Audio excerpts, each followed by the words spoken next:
Vamos a trabajar hoy, bueno, vamos a compartir una parte que entra dentro del diplomado, pero que yo llamo los monográficos este año, y que es como una extensión del diplomado abierto a cualquier persona que venga a conocer algún aspecto desde la mirada de la biodescodificación o biodesprogramación, como lo llamo yo.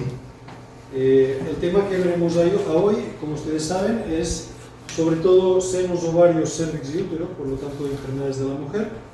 También veremos vejiga y vagina, estos 6 aspectos, 6 órganos.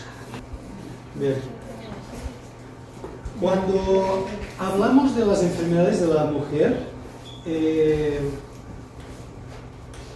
ya nos encontramos un término que hay que debatir, que es el término enfermedad. Porque desde nuestra perspectiva, desde la perspectiva de la biodesprogramación, los síntomas aparecen como resultado de una interacción con la vida que genera una reacción que nosotros lo llamamos activar el programa.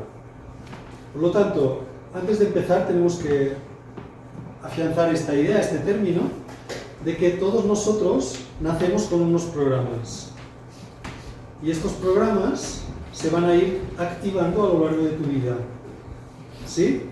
Porque ¿cómo explicas que dos personas que viven la misma situación, uno desarrolla un cáncer y el otro no le pasa nada? ¿Por qué? Pues porque uno trae el programa ese activo y el otro no lo trae.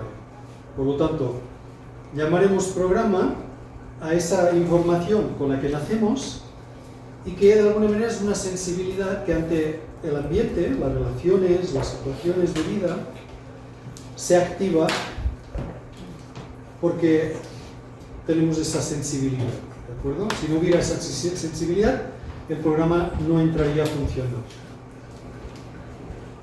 ¿Qué más tenemos que decir? Bueno, en este caso toca de la mujer, por lo tanto veremos estos órganos que no están en el hombre, aunque algún aspecto se traslada al hombre. Por ejemplo, útero es próstata, y hay algunas sintomatologías de la mujer en el seno, muy pocas, pero algunas pueden manifestarse también en el hombre. ¿De acuerdo? El programa que veremos hoy es esto.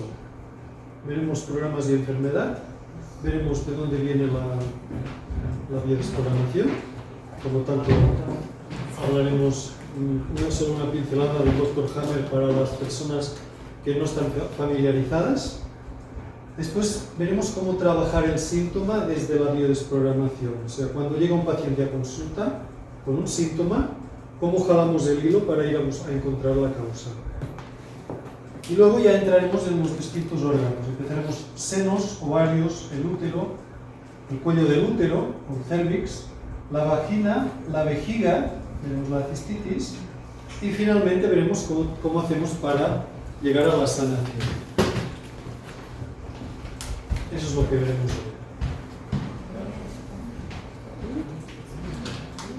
hoy. Bien. Para las personas que no están familiarizados con la biodesprogramación, hay que decir que la manera de reaccionar ante las situaciones de la vida responde a un patrón, responde a un programa que tiene una respuesta matemática. Por lo tanto, si una persona vive una impronta, una situación de estrés que activará un programa a los X años, por ejemplo a los 7 años desde que nació, pues cada 7 años ese programa tendrá de alguna manera una expresión, o sea, se estará repitiendo. Un ejemplo, vino una chica ayer con un problema de fibromialgia y me dice que la fibromialgia apareció el síntoma por primera vez cuando tenía 31 años. ¿Cuál fue la siguiente pregunta que le hice? ¿Qué te pasó a los 15 años y medio? Es la mitad de 31. Y ahí encontramos la causa de lo que viene sufriendo ahora. ¿De acuerdo? O sea que los programas siempre tienen un momento de activación y un momento de expresión. Algunas veces estos dos momentos se unen y la impronta es tan fuerte que activa y lleva el programa a la expresión, pero muchas veces no es así. Muchas veces la persona vive a la activación del programa y al cabo de unos años, entonces el programa se expresa. ¿Queda claro esto? Esto pide un cambio de paradigma, ¿no? De la manera como pensamos, y ya veremos, porque claro, tocaremos el cáncer de seno y se darán cuenta de cómo se opone esta mirada a la mirada de la medicina alopática que está en los hospitales. Qué bonito sería que pudieran abrir un poco la mente y contemplar el ser humano más allá de la materia, de los tejidos, ¿no? Sería muy, muy enriquecedor para todos. Bien, entonces toda esta información de los programas nos viene de este señor, el Dr. Hammer. El Dr. Hammer es un médico alemán muy bueno, que era un erudito, compartía la medicina con su mujer, también era médico, eran muy buenos médicos, eran cirujanos, y hay un momento de su vida, él ha hecho unas patentes, está ganando un dinero por las patentes, y se va a vivir a Roma, al lado de Roma. Y tenía 4 hijos, el segundo tenía 18 años. Entonces, en ese momento, sucede algo trágico. No sé si alguien ha visto una serie del príncipe que nunca reinó en Netflix, que cuenta esta historia del aristócrata que en una noche loca de borrachera se enojó porque le habían robado una barca, disparó un arma y la bala se fue a alojar en el vientre del hijo del Dr. Hammer. Y entonces el hijo estuvo 111 días de coma y al final falleció a pesar de todo lo que hicieron su papá y su mamá para salvarlo. Este hecho traumático puso las bases de lo que sería después la nueva medicina. La nueva medicina se desprende de este suceso traumático donde el Dr. Hammer comprendió que cuando una persona normal, que se cuida, que hace deporte, que está sana, vive una situación dramática y al cabo de un tiempo aparece un síntoma, estas dos situaciones, la aparición del síntoma y la situación dramática, tienen que estar conectados, tiene que haber una relación. Y entonces se puso a estudiar de qué manera los distintos cánceres que aparecían, él se regresa a Alemania, le dan la dirección de 3 departamentos muy importantes de la Universidad Médica de Tübingen, que son oncología, medicina general y radiología. Con estos 3 departamentos pudo desarrollar todo el conocimiento que nos entregó después. De alguna manera lo que se dio cuenta es, él se reunió con los pacientes que tenían alguna enfermedad, algún cáncer, alguna enfermedad grave, y les preguntaba, oye, ¿a ti qué te pasó unos días o semanas antes de la aparición del cáncer? Y se dio cuenta que todas las personas que habían tenido cáncer de seno habían pasado por un conflicto de desprotección. Todas las personas que habían tenido un cáncer de hígado por un conflicto de falta de confianza o de falta de dinero para comer, conflicto de hambruna, etc. Conflicto de riñón, sentirte desarraigado, separado de tu mamá cuando eras chiquito, etc. Conflicto de corazón, pérdida de territorio. Y así cada uno de los órganos está relacionado por la función que tiene, se relaciona con un aspecto concreto, con un tipo de sintomatología concreta. ¿Se entiende hasta aquí? Bien. Entonces él puso unas leyes, no las veremos todo, pero de alguna manera la primera ley, que es la más importante, dice que cuando hay un síntoma es porque se dio un shock inesperado, muy agudo y vivido en aislamiento emocional. Eso quiere decir que tú vives una situación muy estresante y que no la puedes integrar. Entonces no puedes dormir por la noche, tu mente está ahí dándole vuelta a lo mismo sin poderlo resolver. ¿De acuerdo? Y estas 3 situaciones se tienen que dar al mismo tiempo y generar una impronta al mismo tiempo en la psique, en el cerebro, en un punto del cerebro y en un órgano característico. Por lo tanto, el mapa del cerebro es un mapa del cerebro donde podemos encontrar todos los órganos representados en el cerebro. Bien. La otra cosa interesante que me gusta compartir también en una plática como esta es que la enfermedad aparece en un momento, el momento que él lo llamaba de HS, el momento del bioshock, el momento en que aparece el estrés, ¿sí? Una persona normal está viviendo activamente de día y descansando de noche, y cuando llega el shock, pasa a ya no puede descansar. Mientras dura el estrés, mientras el conflicto está activo, la persona estará en esta situación. Es un desgaste continuo del cuerpo físico. Es como si te estuviera persiguiendo un depredador, para que me entiendas. Para la biología es la misma reacción. El cuerpo está reaccionando, gastando mucha energía para que salgas corriendo o te enfrentes al peligro, o luches. Cuando resuelves el conflicto, eso es muy importante, cuando ya sea porque las circunstancias exteriores han cambiado, o sea porque tú has percibido la situación de otra manera, entonces el cuerpo entra en fase de reparación. ¿Eso qué quiere decir? Quiere decir que el cuerpo tiene que descansar de todo el desgaste que ha estado viviendo durante esta etapa. Algunas enfermedades vemos los síntomas aquí, y algunas enfermedades vemos los síntomas en la fase de reparación. Por ejemplo, lo más sencillo, un resfriado. Un resfriado, tú has vivido un susto, has vivido un estrés, un cansancio muy fuerte, o un golpe de aire frío que te ha hecho bajar la energía de tu cuerpo, y entras en la fase de reparación. Si aquí tu cuerpo estaba agitado, pensamientos repetitivos, la digestión se detiene, no hay hambre, manos frías, palpitaciones, etc., aquí el cuerpo estará cuerpo cortado, fiebre, mocos, cansancio extremo, etcétera, etcétera. Por lo tanto, el cuerpo está parando para recuperarse. Cuando ha terminado esta recuperación, que tiene un momento de pico que parece que regresa al estado de estrés, entonces volvemos de nuevo a la normalidad. ¿Se entiende? Por lo tanto, toda enfermedad, ¿sí?, tiene dos momentos. Un momento de estrés y un momento de recuperación del estrés. Fase de conflicto y fase de sanación. Eso los médicos tampoco lo saben, también estaría bien que lo supieran. Es muy interesante. No es lo mismo operar a alguien que está en la fase activa de conflicto que a una persona que ya ha entrado en fase de reparación, quiere decir que ya ha resuelto el conflicto. Por lo tanto, uno debería saber en dónde está el paciente.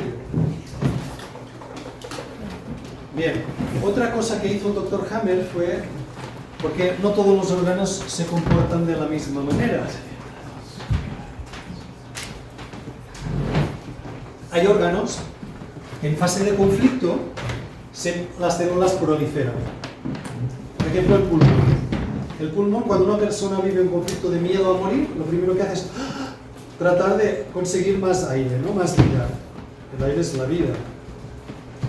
Entonces, el pulmón en fase de conflicto, las células proliferan. Se multiplican más las células alveolares para conseguir más oxígeno.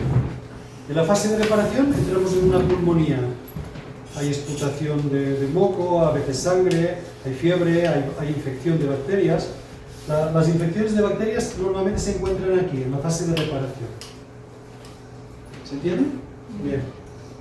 Entonces lo que hizo Hammer fue, viendo que los órganos respondían de distinta manera ante la fase de conflicto, se fue a ver de dónde venían los órganos cuando el niño está en el vientre de mamá. En las primeras etapas de desarrollo, el feto, digamos el óvulo fecundado, forma 3 capas de células que luego se convertirán en los 3 grupos, o 4, porque el mesodendro se divide en 2, pero de entrada en 3 capas, y de ahí son los 3 grupos de órganos que encontramos en nuestro cuerpo. ¿Sí? De modo que cuando el óvulo es fecundado se va dividiendo y forma como una mora. Y esa mora termina hueca por dentro, y después de que está hueca, entonces se invagina por un punto, es decir, que hay un punto que se mete para adentro, y ese punto, en todas las especies animales, será el ano o la boca. O sea que esto generará el tubo digestivo. Por lo tanto, cuando este embrión en fase previa, después de la fecundación, fabrica esta bolita fabrica lo que llamamos el blastocelo, que tiene estas 3 capas. Por lo tanto, habrá una capa más antigua que será el endodermo, y aquí estarán los órganos que tienen que ver con respirar, alimentarse y reproducirse, lo más importante. Después, en la segunda capa, en el mesodermo, estarán los órganos de la protección. Por ejemplo, la piel. La piel es un órgano. Cuando el pescado sale fuera del agua, necesita una piel. El ejemplo más ilustrado es la tortuga, ¿no? Que convierte su piel en algo totalmente de protección, como un escudo. ¿Sí? Después hay otro grupo, subgrupo del mesodermo, que es músculos, huesos y articulaciones. Todo lo que tiene que ver con el movimiento. ¿Sí? La capacidad de desplazarse, de volar, de correr, de salir. Y esos órganos tienen que ver, cuando están en conflicto, tienen que ver con desvalorización. ¿De acuerdo? Primero, supervivencia. Segundo, protección.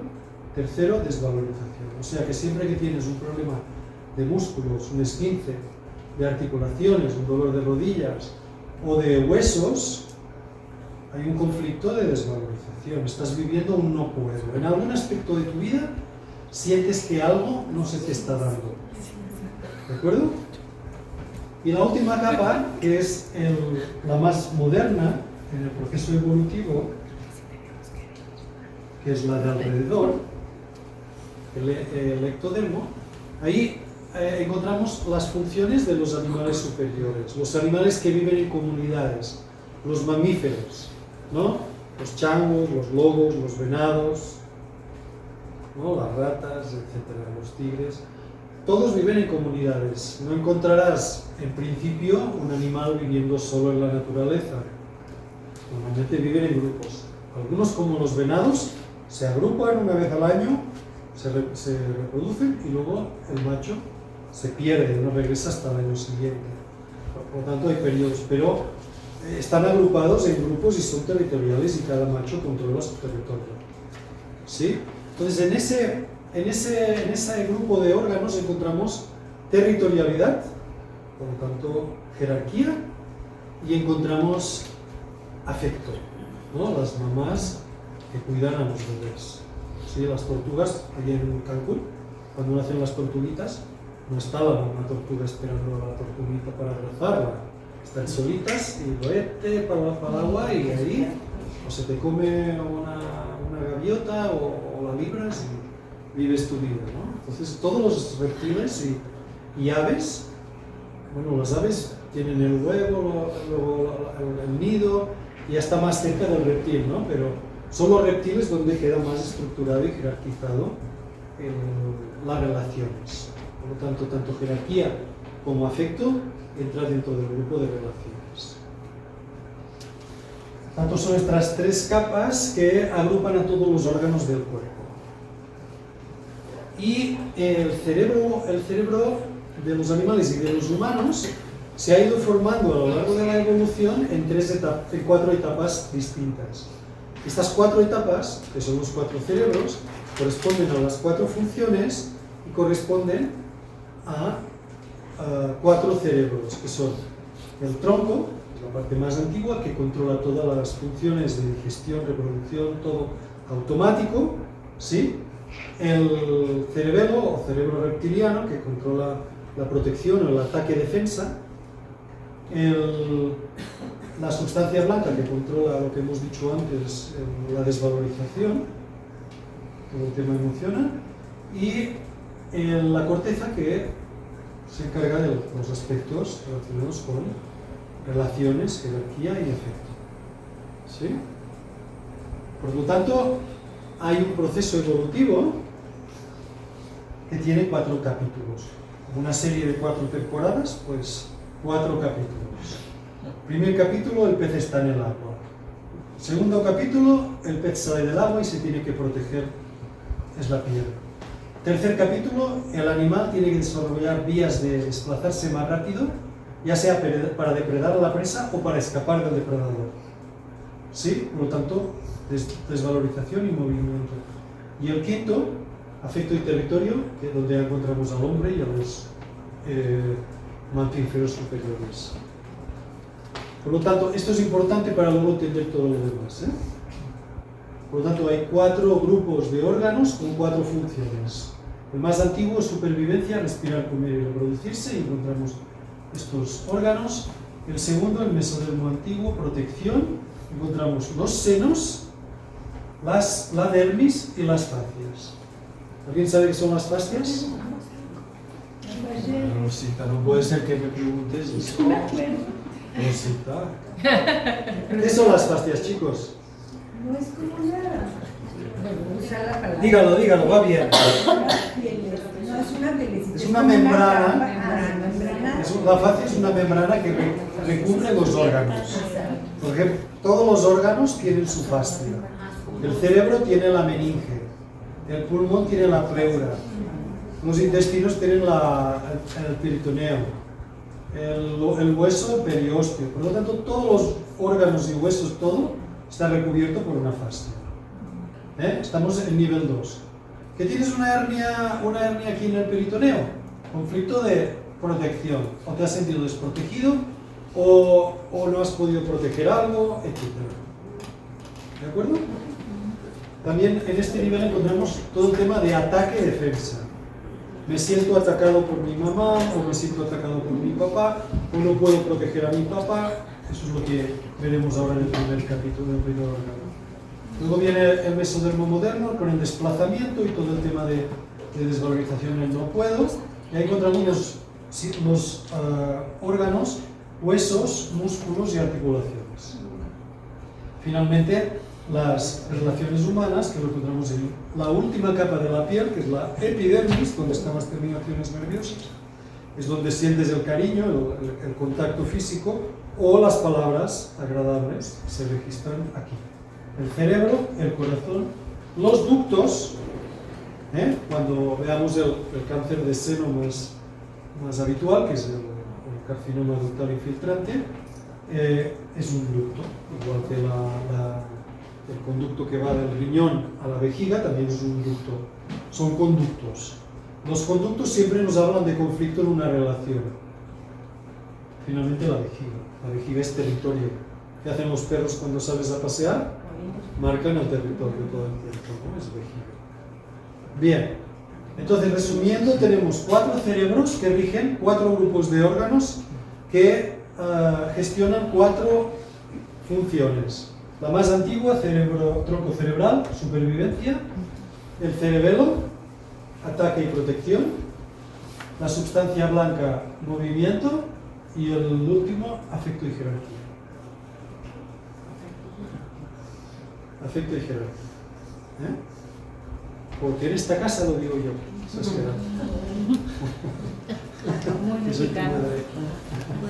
Muy bien. Muy bien. ¿Cómo desprogramamos la enfermedad? ¿Cómo desprogramamos la enfermedad? Bueno, cuando viene, es lo que les contaba antes, cuando viene un paciente, lo primero que tenemos que preguntar es ¿cuándo aparece el síntoma? Que en el momento que aparece el síntoma, tenemos lo que se llama el conflicto desencadenante. ¿De acuerdo?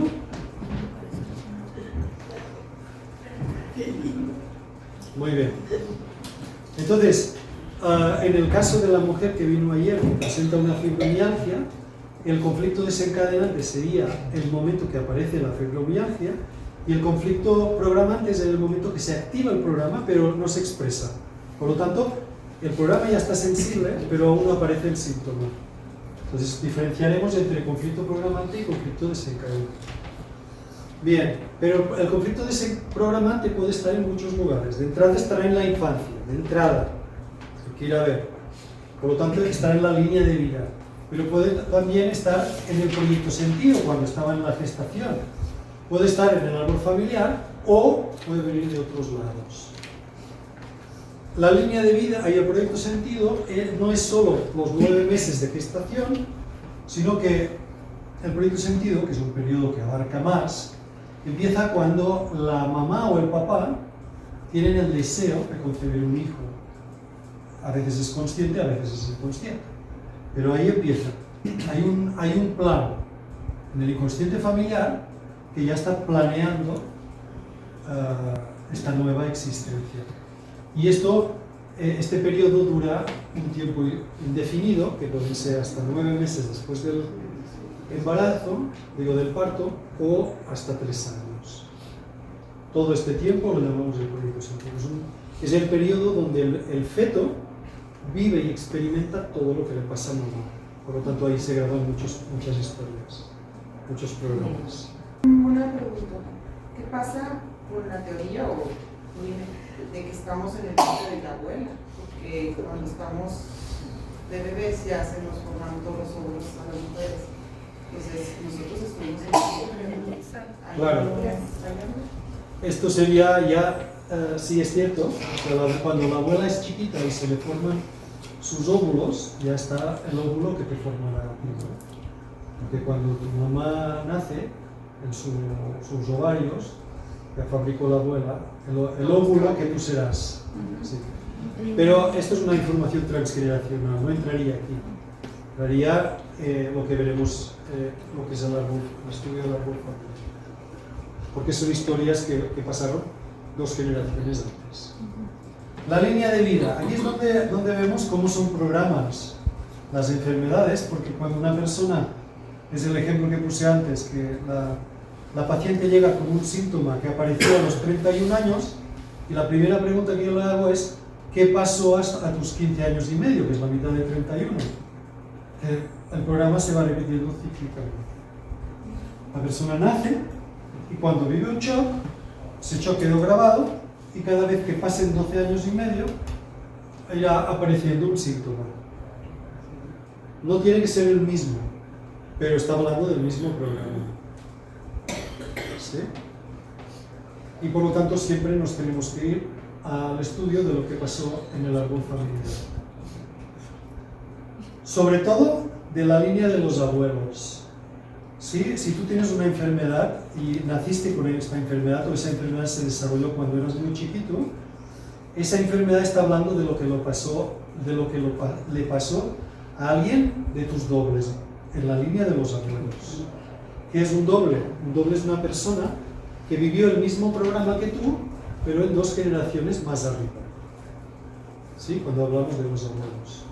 O sea que básicamente tenemos que ir a lo que les pasó a los abuelos.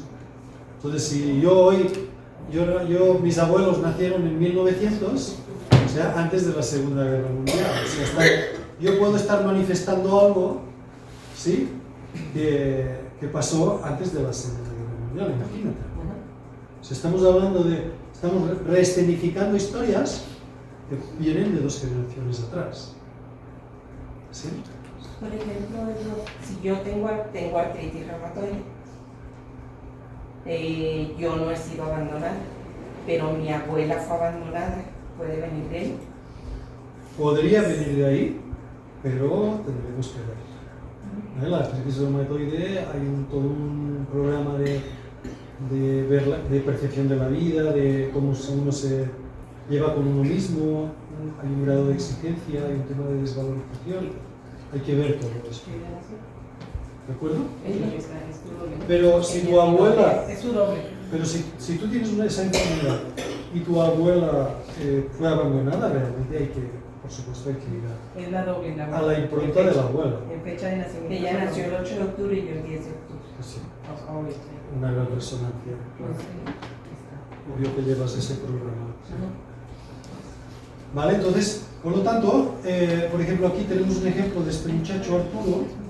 Sí, que es el consultante, por esto está marcado con un cuadrado, nació el 22 de abril y él sería doble del abuelo Eduardo, que nació el 31 de enero. ¿Por qué me saco esto de la manga? ¿Por qué el 24 del 4 se relaciona con el 1? Por una tabla milagrosa, que es esta, que los meses se agrupan en 3 columnas. Por lo tanto, enero y abril, si están a menos de 10 días, ¿no? Por ejemplo, si aquí estuviera el 1 de enero y aquí el 30 de enero, ¿sí? Pues aquí estaría el 1 de abril y el 30 de abril, y hemos dicho que este es el 24 del 4 y el 31 del 1. Si proyectamos el 24 al 31, están solo a 7 días, ¿verdad? Si los proyectamos aquí abajo, el 24 y el 31 dentro de la misma columna, están a menos de 10 días, es decir que son dobles. En tu caso estarías a 2 días nada más de tu abuela. Sí, no, esta plática no es para explicar esta parte de aquí, nada más es que hay una fórmula para encontrar con quién resuenas y de quién te jalas los programas de tu árbol familiar. Eso es lo único que hay que entender. Perdón, una pregunta. Y eso de que ahorita que dijo usted que te jala, es a nivel inconsciente, ¿verdad? Sí, es automático. Tú antes de nacer, o el día que naces, por haber nacido ese día, hay una resonancia, hay una conexión con todo el árbol, pero específicamente con las personas con quien más resuenas. Y con esas personas te vas a descargar la información. Si ellos vivieron situaciones de abandono, tú a lo mejor no vives situaciones de abandono, pero siempre tienes un vacío de miedo a sentirte sola de nuevo. Vives bajo ese programa. ¿Y cómo sabes con quién resuena? Esa fecha. Con esta tabla mágica. Eso le decía a su compañera Rosy, que es una alumna ejemplar, Se sabe toda la y le resolverán todas las dudas que usted pueda tener. Ningún problema. Bien, vamos a entrar ya a las enfermedades de la mujer, ¿de acuerdo? Y vamos a empezar por los senos. El seno básicamente tiene 4 tejidos, ¿de acuerdo? Que serían la piel, serían las glándulas, que son estos lóbulos, las glándulas de la leche, ¿sí? Y los túbulos o conductos, los ductos, que conectan la glándula, sí, la glándula con el pezón, ¿de acuerdo? Y luego está la grasa que da forma y volumen al seno, y luego está el tejido conjuntivo, que de alguna manera hace de sostén para dar solidez al seno. Entonces hemos dicho piel, glándula, ducto, grasa y tejido conjuntivo. Habría estos 5 tejidos que pueden generar sintomatologías distintas. ¿Sí? Bien. Entonces, bueno, aquí se repite un poco las glándulas con los ductos, ¿sí? La grasa, y esto blanco sería el tejido conjuntivo.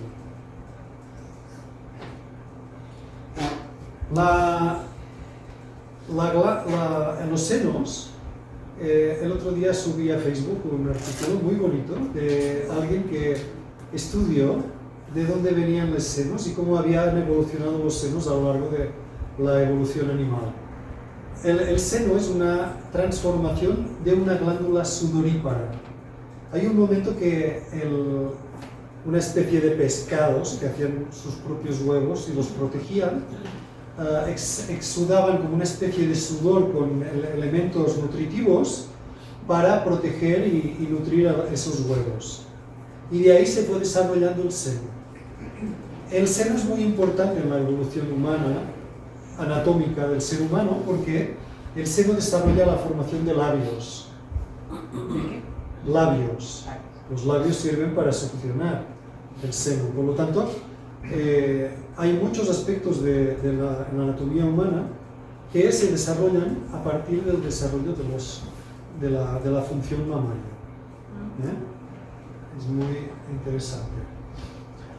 Cuando miramos el seno desde la mirada de la biodesprogramación o del inconsciente, el seno está mirando hacia el nido. ¿Sí? El seno viene de la segunda capa, que es protección. Por lo tanto, los senos son para proteger a la camada.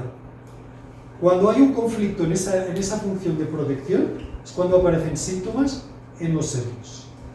Por lo tanto, si aparece un conflicto en un seno, si aparece una bolita o algo, lo primero que tienes que pensar es qué conflicto estoy viviendo de o no puedo proteger a los hijos o no puedo proteger a alguien, de los hijos reales, hijos simbólicos, o la parte de protección tiene otro aspecto que es sentirme atacado.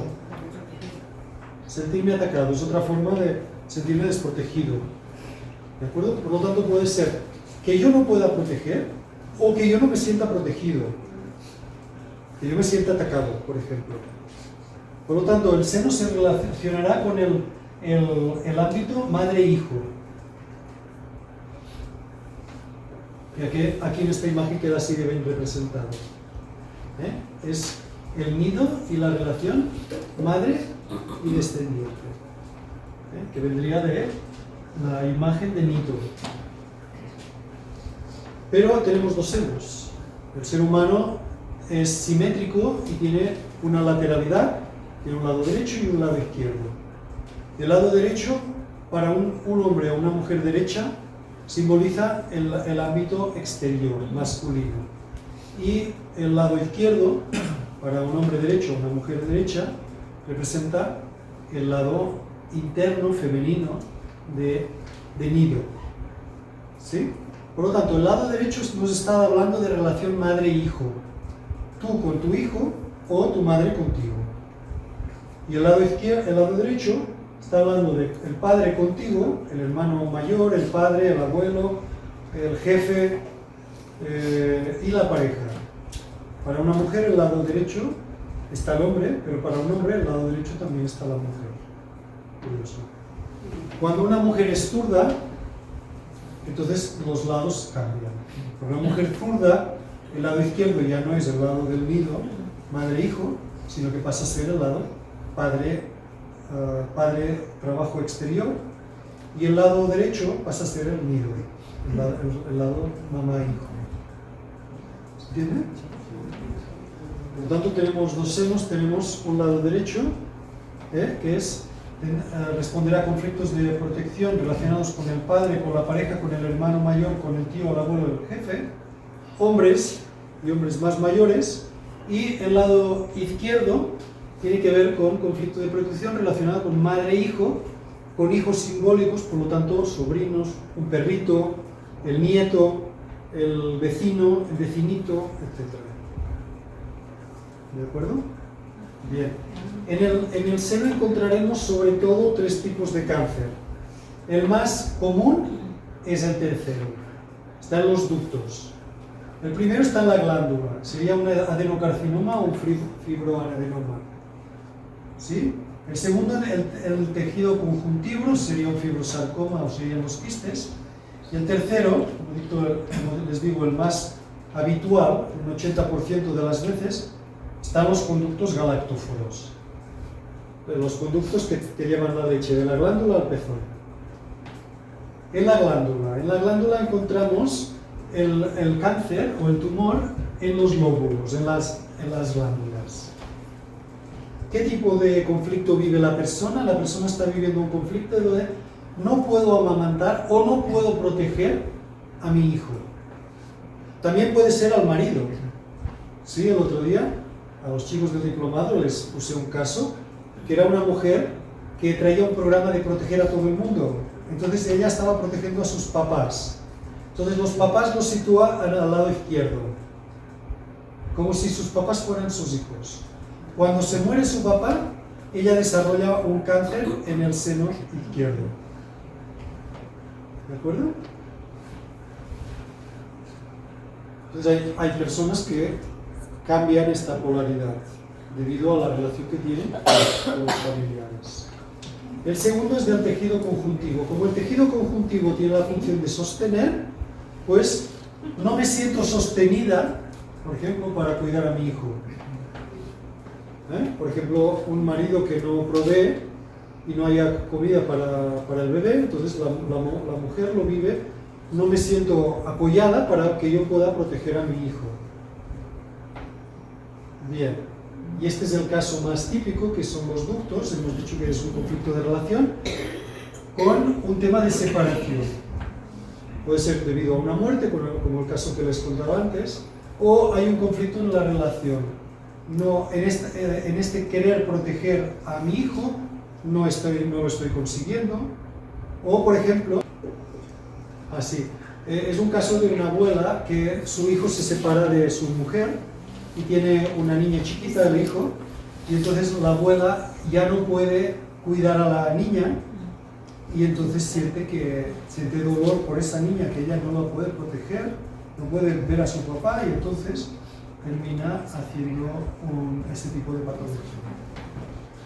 Cuando ustedes ven los informes de los doctores y pone que es un cáncer ductal infiltrante, es este tipo, es este tipo y es el más frecuente. ¿Sí? Un 80% de los cánceres de seno son de este tipo. Recuerden lo que les decía antes, que la enfermedad tiene dos momentos, una fase de conflicto activo y una fase de reparación. En este tipo de cáncer, cuando se está reparando, el ducto está inflamado, ¿sí? Y por lo tanto puede parecer que hay un tumor, pero en realidad ya está saliendo del conflicto. Por eso es tan importante saber si la persona ha resuelto el conflicto o está aún en fase de conflicto activo. Bien. Otro aspecto importante en el seno es que el seno queda dividido en 4 partes. A partir del pezón hacemos una cruz y encontramos una parte exterior y una parte interior. Una parte que va hacia el corazón será la parte interior y una parte exterior. Y luego queda separada una parte superior y una parte inferior. El significado de donde aparezca el bultito o el quiste en el seno nos estará hablando, si es la parte superior, de que yo tengo un conflicto de protección al cuidar a otra persona. En cambio, si el quiste o el nódulo está en la parte inferior, quiere decir que yo necesito ser cuidado, necesito esa protección. Si está del lado exterior, o sea, esta parte de aquí sería más yo me ocupo del otro, y esta parte de aquí yo necesito que me cuiden a mí. Me siento desprotegido. ¿Se entiende? Hay otros síntomas, como por ejemplo la mastitis. En la mastitis hay una inflamación, ¿sí? Que tiene que ver con una deshonra en el nido, un tema de señalamiento y humillación, ¿no? Sentirme señalado, sentir que se me está juzgando, que se me está señalando con el dedo. Esto sería una mastitis. Y en la aureola, que es lo que hay alrededor del pezón, yo puedo vivir una situación como un absceso, que es como una inflamación, una supuración de pus, y esto siempre tendrá que ver, todo lo que son itis y abscesos, tiene que ver con rabia o ira en relación a algún aspecto de la protección. ¿Okay? Y luego hay un tema que ya lo he hablado muchas veces a los del diplomado, pero lo vamos a hablar de nuevo, que son las mujeres que tienen los senos muy grandes y que van acompañadas, no todas las que tienen los senos grandes tienen esto, pero normalmente va acompañado de cefaleas recurrentes, o sea, dolores de cabeza repetitivos, va acompañados de episodios de prolactina altos, ¿sí? Los hombres también pueden producir leche, ¿lo sabían ustedes? Un hombre puede, si está viviendo este tipo de programa y se le activa los niveles de prolactina, puede terminar produciendo leche igual que una mujer, sin estar embarazado, ni la mujer ni el hombre. Senos grandes y traen la condición de que de chiquitas tuvieron que ser mamás de sus mamás. Entonces ahí grabaron un programa de protección. Son esas personas que nunca se acuerdan de sí mismas porque están todo el tiempo pensando en ayudar a los demás, resolver el problema de este, resolver el problema del otro. Por lo tanto, si eres una persona que has tenido niveles altos de prolactina, cefaleas recurrentes, tienes los senos grandes y estás invirtiendo todo el tiempo en arreglar los problemas de los demás, puedes terminar con un tumor hipoficiario. ¿Sí? Entonces hay un comportamiento que cambiar. Tienes que darte cuenta, uno, de que toda la gente alrededor tuyo los estás apendejando porque les estás sacando las castañas del fuego, les estás resolviendo los temas y no estás dejando que aprendan por error o por lo que sea. ¿Sí? Entonces es importante eso, darse cuenta y dejar de hacerlo. Bien, con eso terminamos las mamas y nos vamos a los ovarios. ¿Cuál es la función del ovario? Los ovarios son estructuras por duplicado, por lo tanto pares, tienen forma más o menos de almendra, se encuentran aquí abajo debajo del ombligo en la mujer, ¿sí? Y tienen varias funciones. Una es producir hormonas sexuales, estrógeno y otras hormonas. También la función de madurar los óvulos, ir preparando mes a mes, o cada 2 meses, ¿no? Porque van alternando. Un óvulo, madurar un óvulo, para que sea fecundado. El tamaño de un ovario mide entre 1 y 3 centímetros y pesa entre 6 y 7 gramos. Es muy chiquitito. Bien. Cuando hay conflictos en las células germinales, estamos hablando de un conflicto de pérdida grave. ¿Qué es lo más doloroso que puede perder una persona? Un hijo. Es lo que le pasó al Dr. Hammer. Dr. Hammer, se murió su hijo, creo que fue en enero, y en febrero tenía un cáncer de testículo. Y la mujer en un cáncer en un ovario. Por lo tanto, una pérdida muy importante se relaciona con las gonadas. Ahora, no solo perder un hijo puede ser una pérdida importante, eso ya depende de cada persona. Hay personas que pueden perder un negocio y pueden hacer un cáncer ahí, o pueden perder un amigo muy amigo, o pueden perder un padre al que aman con desesperación, o pueden perder una cantidad de dinero, y todo termina repercutiendo en las gonadas, en los ovarios y en los testículos de los hombres. Sí, también puede ser que pierdan un perrito, ¿no? Una niña pierde un perrito y puede activar un programa de ovario. Me acuerdo que había una bailarina en Cancún que vino a consulta porque ya le habían quitado un ovario, le quedaba otro y acababa de aparecer un tumor. Entonces vimos qué pasó antes. Ahora estaba viviendo una pérdida no me acuerdo si su mamá o alguien muy importante se había muerto, pero antes había aparecido en el primer ovario porque él tenía un hermanito chiquito que se había suicidado a los 18 años y ella había sido como la mamá de ese niño. Entonces lo vivió como algo muy fuerte y le quitaron un ovario. Me acuerdo que tenía ese dilema la chica de si se operaba o no se operaba porque quería ser mamá y claro, solo le quedaba un ovario. Entonces al final decidió operarse, le quitaron el tumor pero conservó el ovario, afortunadamente. No sé si luego terminó siendo una. Bien.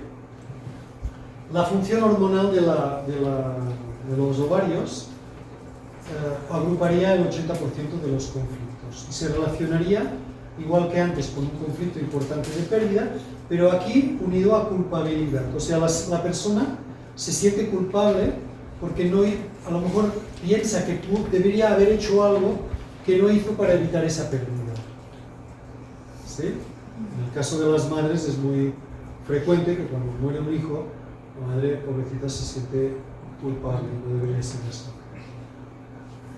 De alguna manera la frase sería: no he sido capaz de guardar algo tan importante para mí. También puede ser una estrategia de seducción. Cuando llega la primavera y baja el toro a cubrir todas las vaquitas, y llega la primera y la monta, y llega la segunda, la monta, y llega la tercera y no la huele y pasa de largo, la vaca hace un conflicto y fabrica más estrógenos para ver si fabricando más hormona atrae al toro y la cubre. ¿De acuerdo? Entonces en mexicano se dice cubrir o montar, no sé, en términos veterinarios. Montar. Y luego los ovarios poliquísticos se relacionan con mujeres controladoras, mujeres sometidas a la loba interna, que normalmente terminan con maridos inmaduros emocionalmente y juegan al juego del ladrón y el policía, ¿no? Ese rollo de codependencia donde él esquiva las órdenes de la mujer y la mujer está diciendo hace policía. Eso es cuando tiene unos quistes. Ovario poliquístico, es un comportamiento. Bien, y de los ovarios pasamos a la matriz o útero. Todos saben cómo es, pero básicamente el útero, que es esta parte de aquí, Paracelso decía que este tejido, o este órgano, Más que un órgano, era como un ser vivo dentro de otro ser vivo, dentro de la mujer. Es el órgano que permite la vida. Es un órgano muy importante. Y las mujeres deberían estar muy conectadas con ese órgano. Es aprender esa respiración pélvica, ¿no? Creo que se llama. Bueno, hay muchas cosas que en el camino de la conciencia que pasan en la mujer por el útero. Todos sabemos cómo funciona el proceso de fabricar un ser vivo nuevo, y es el ovario produce un óvulo nuevo, maduro. Ese ovario viajará como un ser vivo pero desconectado de la mamá hasta que sea fecundado. Si no es fecundado, saldrá en la menstruación. Si es fecundado, a lo largo de todo este trayecto, el semen entrará por aquí y los espermatozoides viajarán todo este trayecto hasta encontrar el óvulo maduro que está viajando. ¿Sí? Este óvulo no tiene posibilidad de supervivencia. Es como una cápsula espacial en el espacio exterior. ¿Sí? Se va a quedar perdida. Entonces el óvulo maduro necesita del espermatozoide para que juntos fabriquen el embrión y liberen las hormonas para dar la señal a la madre, que a su vez responde a esos símbolos, a esas sustancias, con otras sustancias, invitando al óvulo fecundado a ser implantado en el endometrio, perdón. ¿De acuerdo? Está el endometrio y el miometrio. Uno es como la capa superior y el otro es el músculo que hay debajo. Por tanto, si es un músculo, estamos en la fase de desvalorización. Los conflictos ahí serán de desvalorización. Hay una anécdota que contaba un autor francés, Olivier Soulier, decía que cuando el embrión fecundado está viajando por la trompa, la mamá libera una sustancia para seducir a ese embrión a que se implante, y esa sustancia es la misma que el principio activo de la marihuana. ¿Qué? Buenos días. Que la sustancia que emite el endometrio de la madre cuando es fecundado el óvulo para seducirlo a que se implante, para que se dé la vida, es el mismo principio activo que la marihuana. Dicho de otra manera, decía que los pachecos, que ya crecieron y siguen fumando marihuana, es como si estuvieran pensándose: oye, ¿realmente mi mamá me invitó a venir a esta vida? Están ahí como reforzando para ver si se convencen, ¿no? De que fueron invitados a la vida, que no hace falta escapar tanto. ¿Ok? Una anécdota. Bien, vamos a ver los conflictos en el útero. El útero, para el inconsciente de una mujer derecha, una mujer femenina, es la casa. Es la casa y es la fabricación de hijos, las dos cosas al mismo tiempo. Para una mujer zurda, la casa es el corazón. Si a una mujer zurda le quitan la casa, va a hacer un infarto. Si a una mujer derecha pierde la casa o pierde el marido, va a hacer un conflicto en el útero. ¿De acuerdo? Por lo tanto, aquí encontramos varios conflictos. Por ejemplo, el primero es: no llegan los bebés. Si no llegan los bebés, si yo quiero tener hijos y no llegan, yo puedo hacer un mioma en el endometrio. ¿De acuerdo? El segundo es una desvalorización. Espera, creo que los tengo por aquí. El útero es la casa. Qué bonito, ya lo había puesto. Entonces, en el primer caso, en la fabricación, puede tener relación con todo este tipo de conflictos. Embarazos que han ido mal, recién nacidos que mueren, un niño mal formado, abortos clandestinos, madres que mueren dando luz. O sea, puede haber memorias de los abuelos, o tú haber vivido una situación de estas, y eso puede generar un conflicto en el endometrio. Ahí está la endometriosis. No, Ahora hablaremos de las vacas. Los conejos tienen útero bífido. Tienen como dos úteros. Están fabricando un bebé por aquí y el otro lo dejan limpio para la próxima. Cuando tienen estos hijos, el otro ya está gestando. Porque ¿no han escuchado que tienen más hijos que los conejos? Pues porque el conejo es el animal más depredado casi del planeta. Entonces necesitan fabricar muchos hijos, ¿sí? Para sobrevivir, para mantener la especie.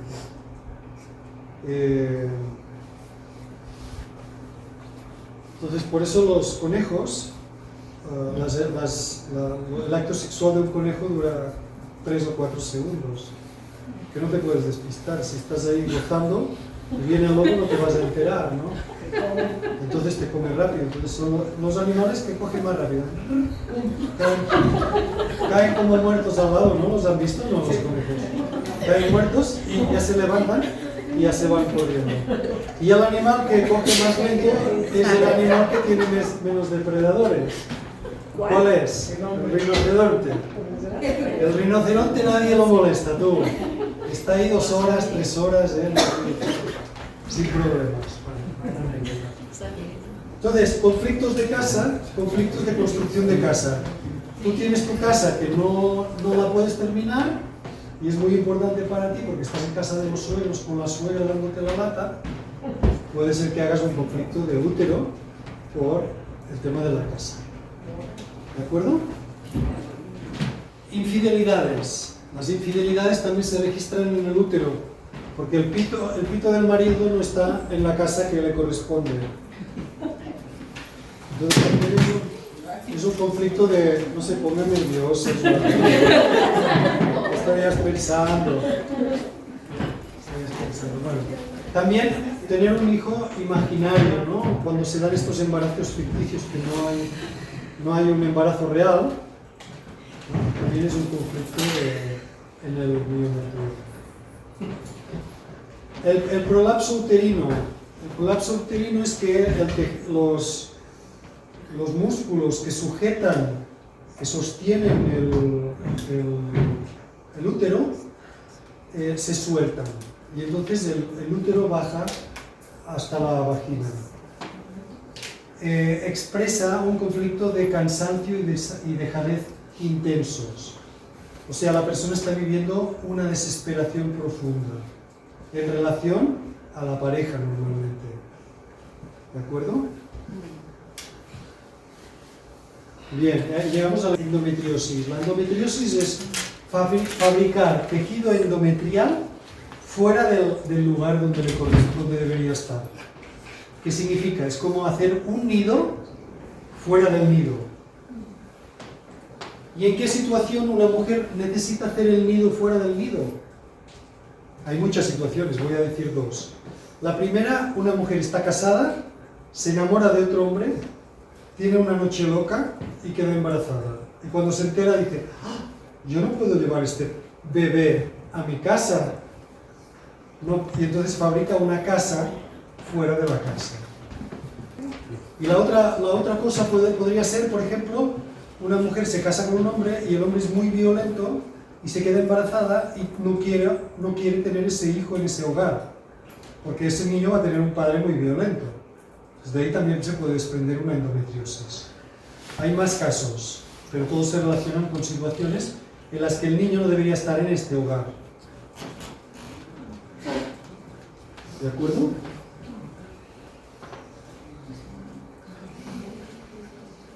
Hemorragia uterina. No, es Pedro Picapiedra. Vilma, abre la puerta. Él quiere entrar y no puede.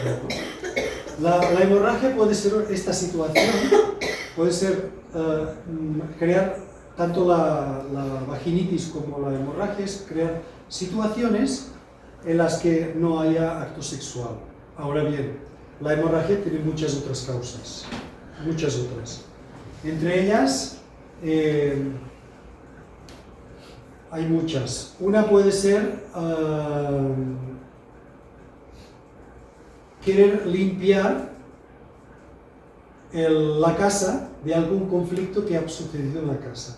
hay algo sucio que ha sucedido en la casa y necesita sacarlo, o que pierda la vida. Hemorragia uterina es querer sacar algo que está dentro de la casa. Ahí hay muchos más ejemplos. Temas de violaciones, temas de memorias de violaciones, muchas historias se relacionan con hemorragias uterinas. Bien, y llegamos al cervix o cuello del útero, que ya se relaciona también con tema de hijos y abortos, por ejemplo, o nietos que no llegan, de algunos abuelos, pero sobre todo está relacionados con tema de frustración sexual. Todo el tema del papiloma tiene que ver con sentimiento de culpa o de sentir que el hombre no me está haciendo el sexo como yo quisiera, o está relacionado con culpa o con suciedad. El papiloma es un virus y el virus aparece en la fase de reparación. ¿Se acuerdan cuando hablábamos de las dos fases? La fase de conflicto, normalmente hay una ulceración, y en la fase de reparación es cuando aparece el virus. El virus viene a reparar lo que está pasando. Hay un componente emocional que tiene que ver con culpa y con suciedad. ¿De acuerdo? Por lo tanto, hay que hacer un trabajo emocional en la persona. ¿Propio de alguien más? Puede ser propio o puede ser heredado.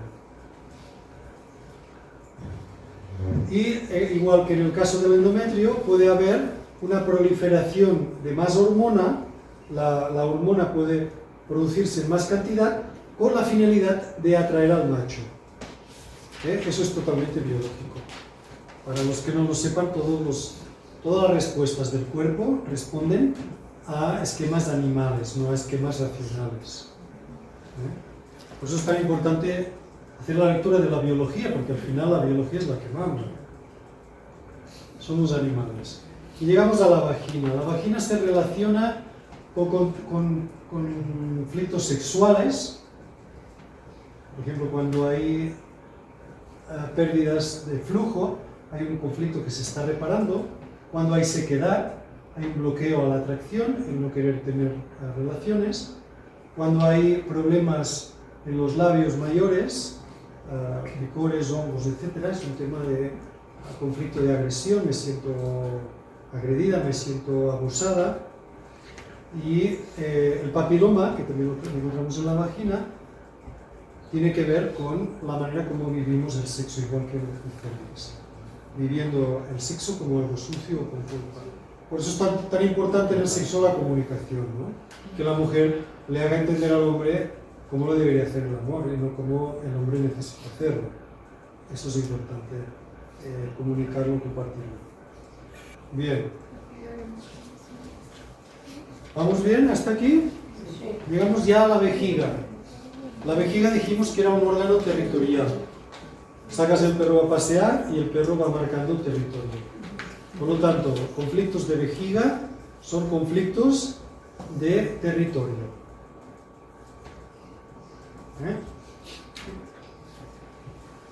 Ahora, para un macho, el macho marca el territorio en el perímetro. Un zorro, por ejemplo, que vive en un valle, el zorro marca el territorio en el perímetro de su zona. En cambio, la mujer, la zorra, en este caso, marcaría el centro, marcaría el territorio alrededor del lugar donde vive, de la cuevita o de la madriguera, no sé cómo se llama.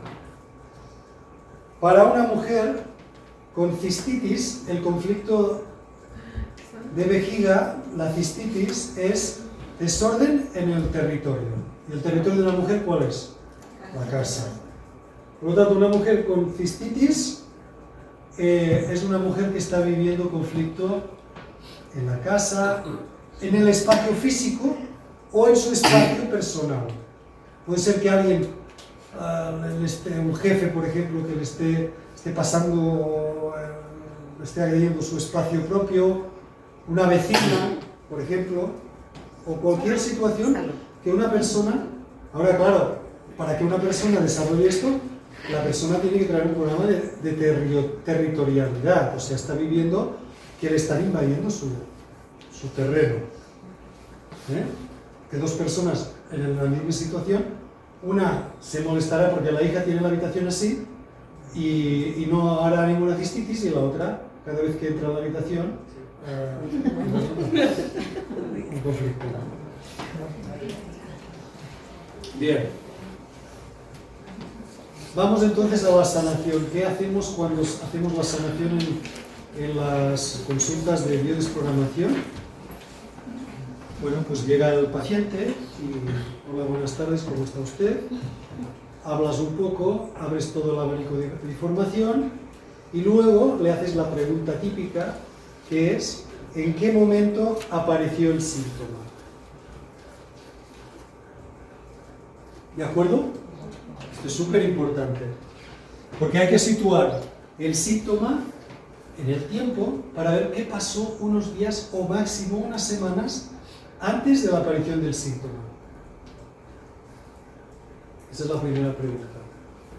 Por lo tanto, una vez has situado el síntoma, entonces tienes que ver qué es lo que pasó en su vida. Por ejemplo, esta chica que vino ayer con fibromialgia me dice que cuando apareció el síntoma ella tenía un trabajo muy estresante. Si tú te crees lo que dice el paciente, ya te fregaste. Porque normalmente, como decía el Dr. House, los pacientes siempre mienten, ¿no? Entonces, normalmente es así, porque si supieran realmente cuál es el conflicto ya lo habrían resuelto, que vendrían a verte, ¿no? Si vienen a verte es porque no lo han resuelto. Entonces, pero ellos tienen una idea de por qué. Tú tienes que vigilar porque te están contaminando la escena del crimen, y para encontrar quién es el asesino, tienes que dejar todo tal como está y no creerte nada de lo que te dicen. Entonces la pregunta es, primero, ¿cuándo apareció el síntoma y qué estabas haciendo tú en tu vida? Si me dicen el trabajo es estresante, podría ser que fuera pero te tienes que asegurar que no hubo nada más. En el caso de ayer, el marido no la estaba ayudando y ella tenía que cargar con todo ese peso, y la fibromialgia empezó aquí, en el lugar donde uno carga el bulto, ¿no? Entonces eso era muy significativo que no podía ser el trabajo. Entonces, cuando vi que era el marido, entonces le dije, a ver, si esto te pasó a los 31, ¿qué te pasó a los 15 y medio? ¿Qué situación de relación vivías donde tú tenías que cargar con lo que tenía que hacer otra persona? Y ahí apareció la hermana floja que no quería hacer nada. Ella tenía que hacer el trabajo de la hermana. Entonces, claro, ella estaba chiquita, de 15 años, y está hasta la madre de la hermana. Entonces ahí llega un momento que ¡pum!, se activa el programa, pero no aparece el síntoma. El síntoma apareció hasta los 30. ¿Ven cómo funcionan los programas? Tercera pregunta importante. ¿En qué órgano, tejido o glándula está el síntoma? Para saber qué tipo de conflicto está viviendo la persona.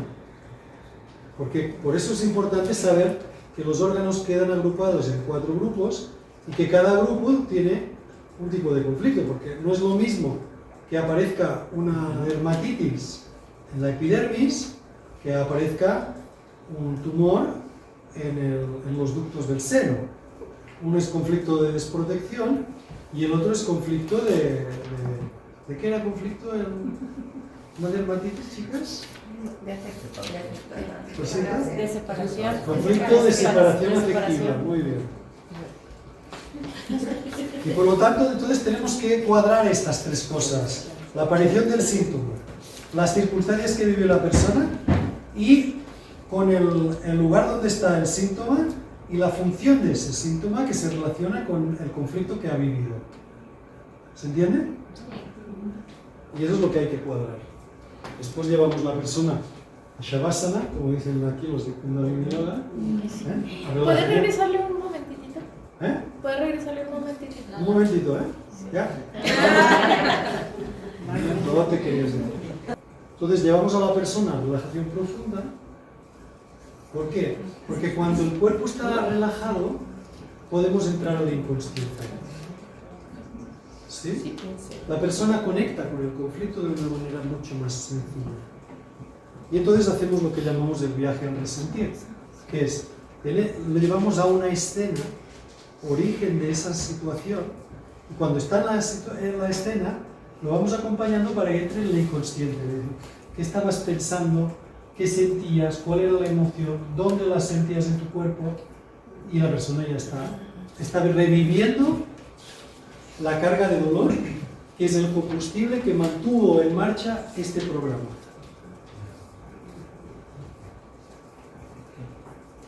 Una vez hemos hecho esto y hemos limpiado la vida de esa persona, entonces tenemos que ver si la persona está trayendo ese conflicto de algún abuelo o abuela, y por lo tanto tenemos que ir a la vida del abuelo o la abuela.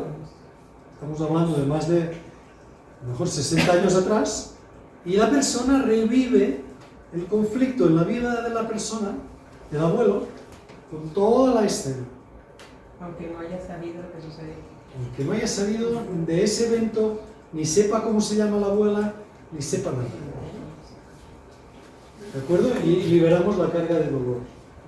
Como es lo mismo que hiciste tú en tu vida, ahora tú estás liberando esa carga de dolor que tú traes en tu memoria y que está contribuyendo a que ese programa siga activo.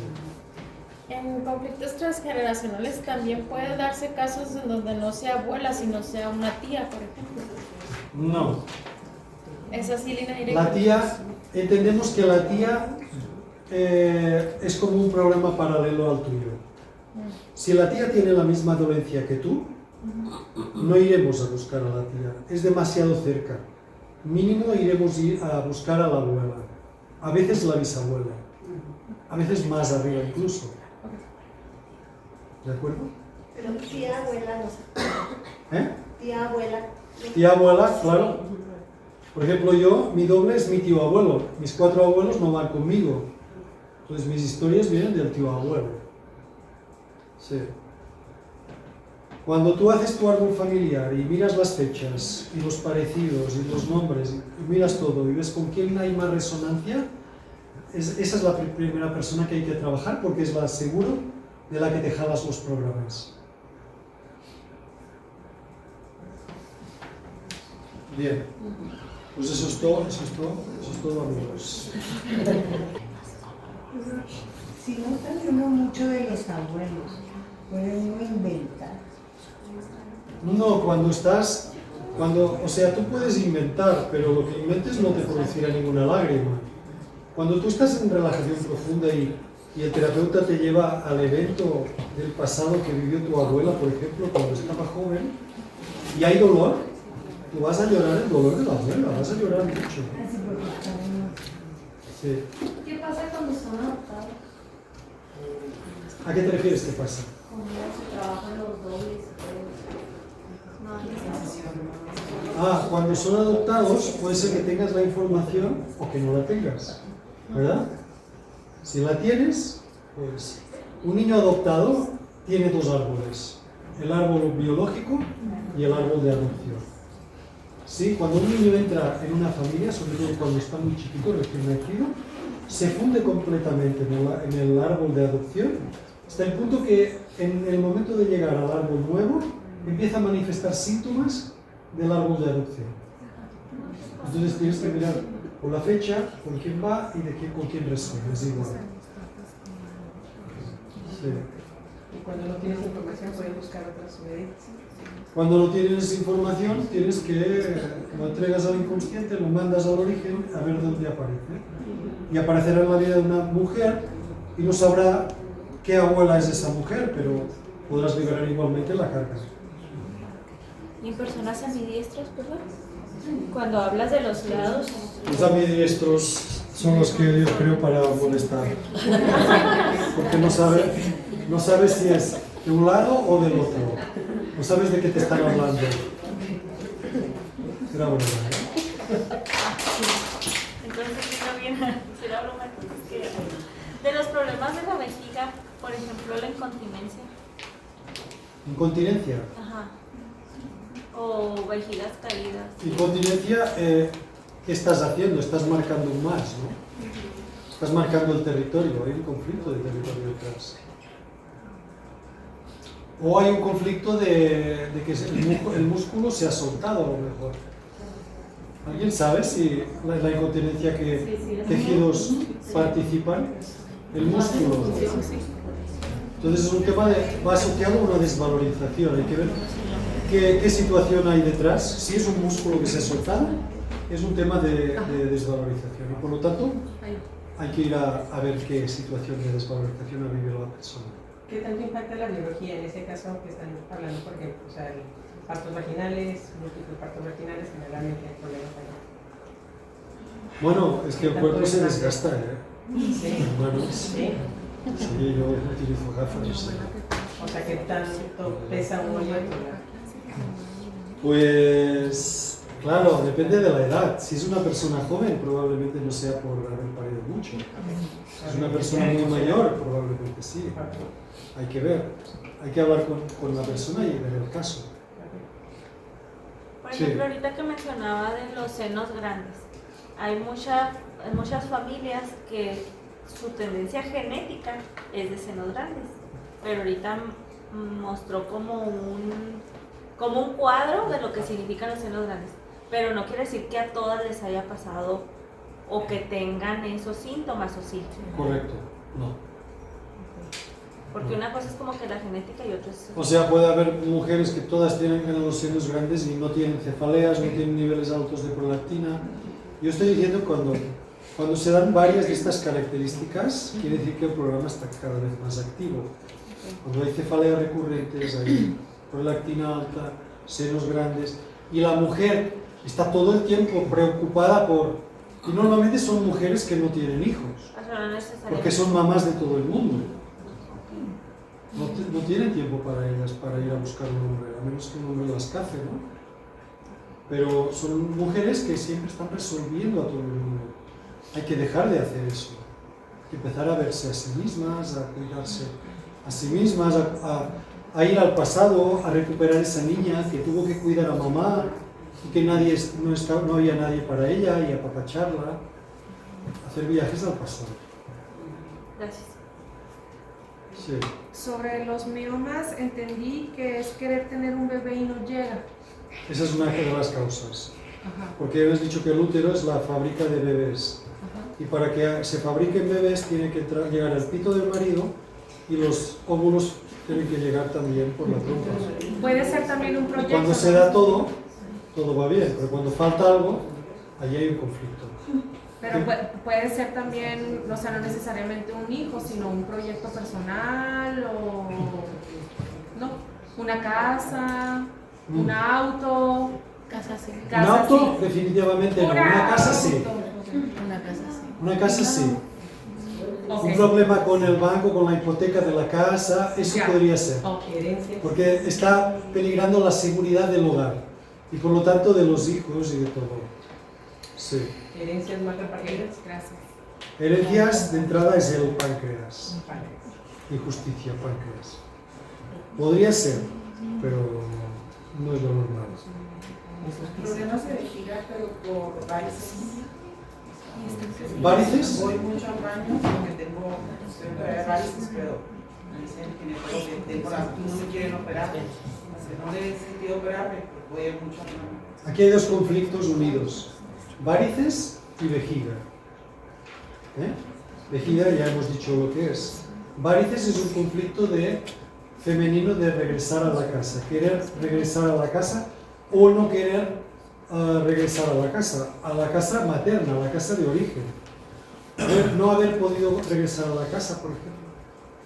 Entonces es como querer marcar el territorio de la familia de origen.